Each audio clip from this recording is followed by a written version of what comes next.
show you how far this thread travels through the needle every stitch that's formed.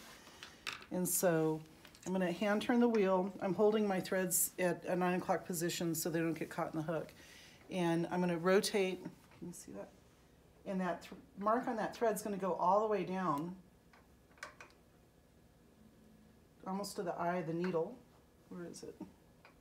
And then come all the way back up, 1 stitch away from where it started.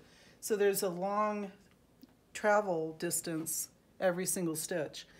And so if you're having shredding when you're going from right to left or from the front of the table towards the back of the table, the thread comes out the back of the eye of the needle, the scarf.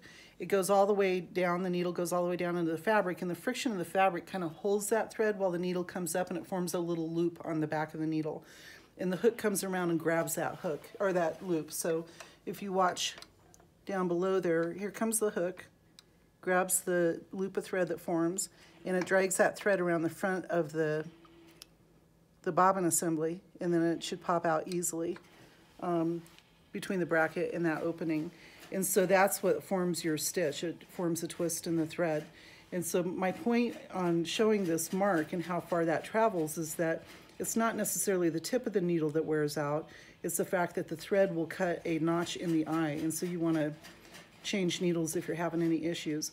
And then the position of the thread to the last stitch affects how efficiently the hook can grab that loop.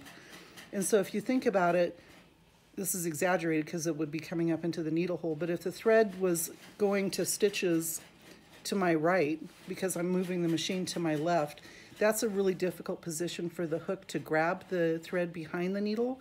And so if you have a little gap between the needle and the hook, you're going to nick that thread every single stitch, and you're going to see fraying come all the way up the side of the machine.